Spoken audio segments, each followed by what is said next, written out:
Hello everyone, my name is Zenitsu, and I'm back with another Digimon deck profile video. So today is going to be a little bit different than some of my older deck profile videos. This is going to be more on the conceptual level versus me really going through and iterating on a deck and putting it through the ringer to have it be something that I'm more confident in. So the idea behind this is, yes, this is not going to be a fully tested and optimized build, but it's just a way that you could approach a specific deck, this deck being Machinedramon, in order to take this and further iterate upon it, as I feel like this would be a really good core or foundation for you to be able to start with when it comes to figuring out what you want out of the deck and understand what the deck is trying to do. At least the way that I built it, and I feel like the deck wants to be built. So as far as what we actually have, it is, well, no shocker, all centered around the brand new Machinedramon.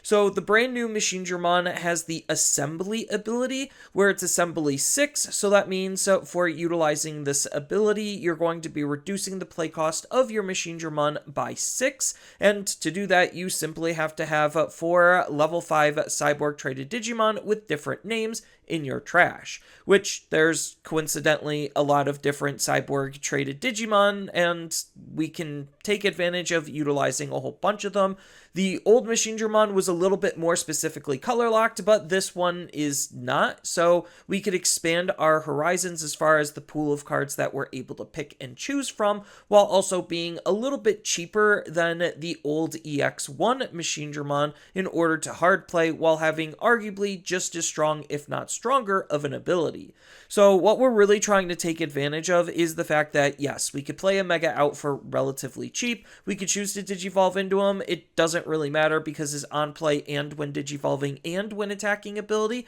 is incredibly strong, where once per turn, we get to place a level 5 cyborg or a version 5 DM traded card from our hand or trash as the top Digivolution source, and then we get to use the on-play ability of the card that we are selecting to use. So this just gives us a lot more flexibility in terms of being able to pick and choose what abilities we want to try to take advantage of, while he also has an all turns ability that adds some incredibly strong protection, where during all turns, when this Digimon would leave the battle area, by trashing its bottom 2 face down Digivolution sources or cyborg traded Digimon, it just doesn't leave. So yes, it does have a couple of weaknesses where it could still be DP reduced down to 0 and it could still be de-digivolved, but that's just something you're going to have to live with, and the fact that you still have really good protection for virtually almost everything else, outside of some minor other soft removal, like being source stripped and having your Digimon be stun locked.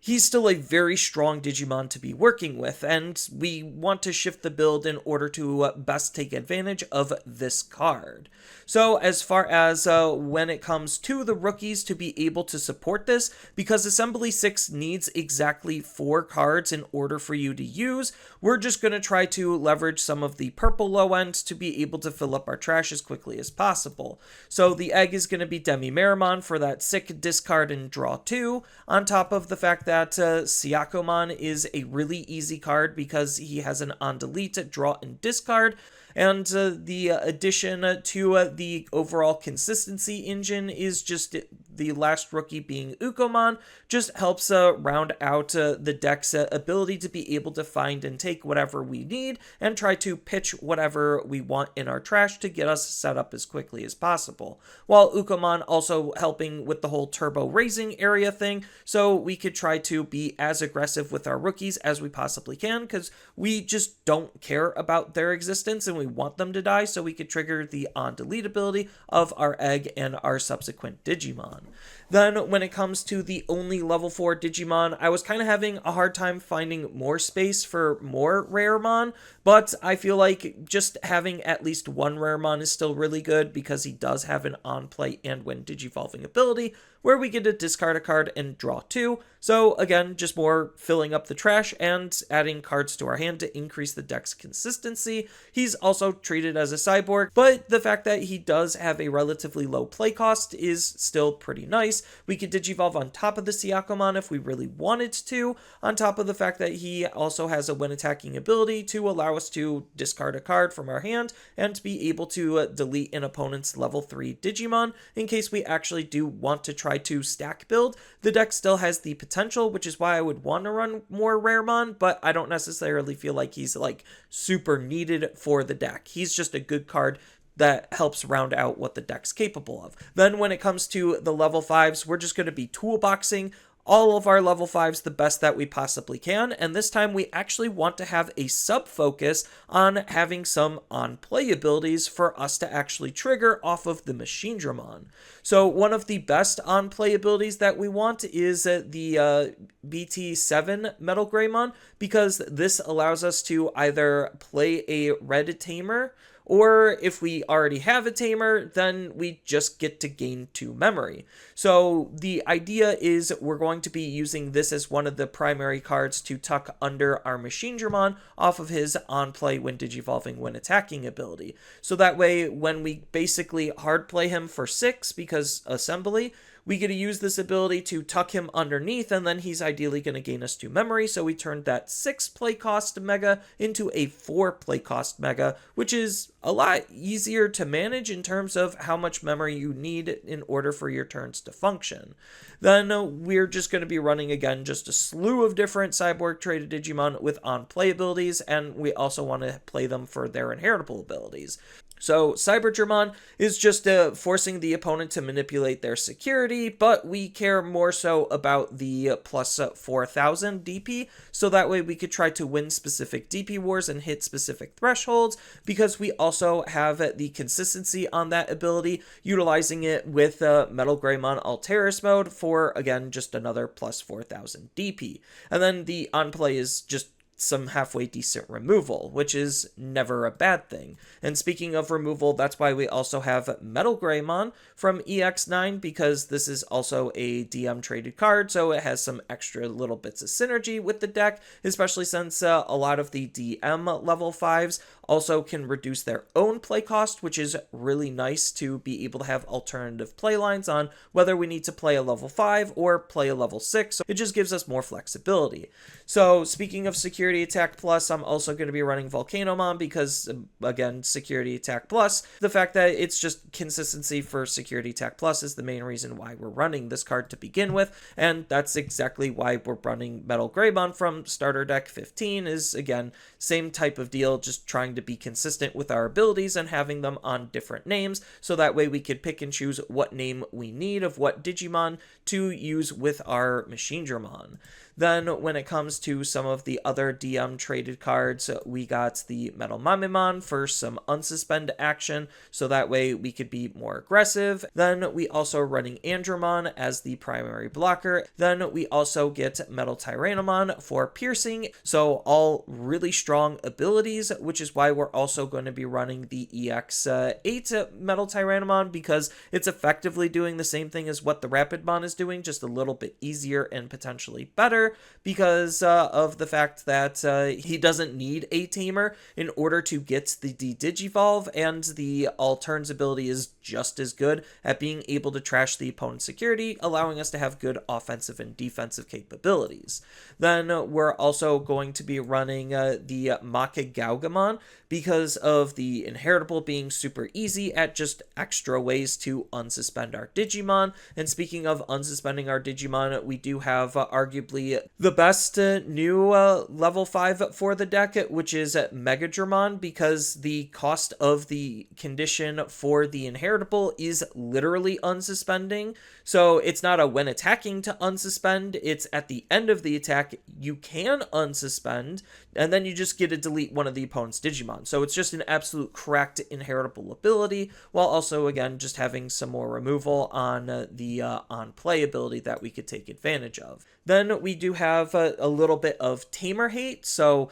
that could be pretty useful in specific matchups. Again, this card's kind of a flex spot. You could have it be whatever you feel like you want it to be, but we also have the other Megadramon because it does have an on-play ability to help with the deck's overall consistency, on top of the fact that its inheritable ability allows us to de-digivolve even more, which is really strong of an ability and one of the best forms of soft removal in the game, so having more access at it is never a bad thing. And then when it comes to one of the other cyborgs to kind of just round out the deck, we do have Oblivimon. It doesn't have an on-play ability, but it's the inheritable that the attack target can't switch, just makes it so that the opponent literally can't do anything when our high-level Digimon is going to be swinging. So again, you're playing specific cards for either their on-plays, or you're playing specific cards for their inheritables, and ideally the best ones kind of do both so you can maximize on what your Machinedramon is capable of at any given moment,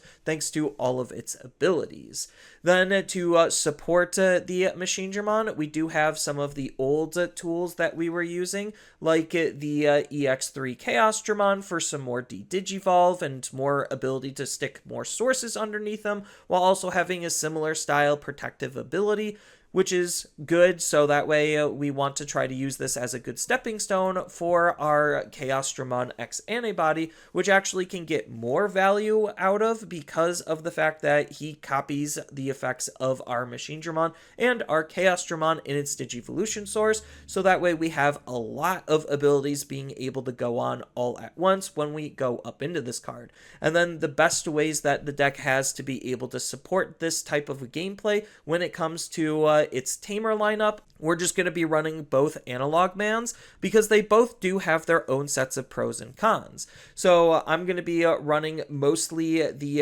BT11 analog man because, as you can see, I'm not really running a whole lot of defense. So I'm just leveraging my defense to the Tamer card, and the Tamer card is really good at being an engine as well, at being able to fill up our trash, allow it to cycle through our deck, and gain us some extra memory. So there's actually more benefit for running more of this analog man versus the new analog man, which is a pretty decent card because he's the deck's dedicated memory setter, but he also has a more specific ability that you're not going to be taking advantage of all the time, but it does help in specific situations where when we play a 7 cost or higher cyborg machine or DM traded Digimon, then we could suspend this Tamer, draw a card, gain a memory, which is similar to what the old analog man is doing, and then we get to place a card from our hand to the bottom of its Digivolution source face down, so that way we could actually try to utilize some of our abilities and the fact that we have ways to be able to increase its inheritables, let alone face down inheritables. And this card is also really good to combo and synergize with the DM cards that we could use, so there's lots of different play lines that we can have thanks to our Tamer setup between the two analog mans. And the last Tamer to round the deck out and just make it more consistent is going to be Analog Youth, so that way we could try to fill our trash while searching for cards as quickly as possible. So it's just a really fantastic lineup of Tamers to try to best focus and support what Machinedramon is trying to do. And then when it comes to the option lineup, I'm just keeping it really simple and just running Attack of the Heavy Mobile Digimon for basically instant rush and blitz. So that way when we play our Machinedramon, depending on the situation, we're going to basically be able to get use out of him the second we hard play him, which is really good because sometimes you won't have the ability to make him super memory efficient and you still need ways to be able to make him useful as much as possible.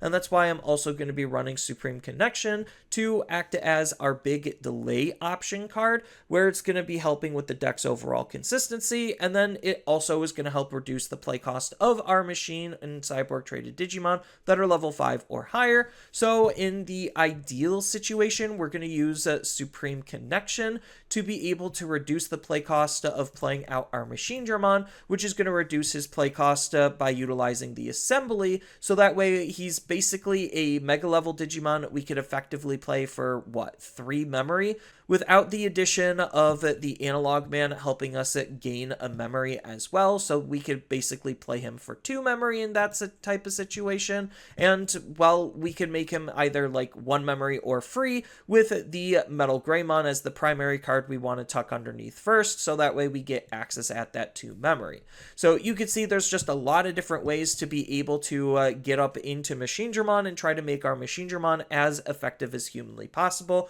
as well as having a very deep pool of level 5 cyborg traded Digimon for us to use. The one thing we do have to note with the assembly is it is asking for specifically different names, so I can't necessarily use 2 Metal Greymons, but I could use like a Metal Greymon and an Alterius mode. So you do have to pay attention to your name ratio as well as what abilities you're trying to capitalize for what specific situation. So that's kind of the basic rundown on what Machinedramon is doing and how to approach building him, and how I approach building this conceptual level deck, so that way you could find what you enjoy out of him and best customize the deck to your liking, or play this deck as is. I think this is definitely going to be one of the stronger decks that's going to be coming out of EX09. So that's all I really have for this video. As always, feel free to tell me your thoughts about the deck down in the comments below.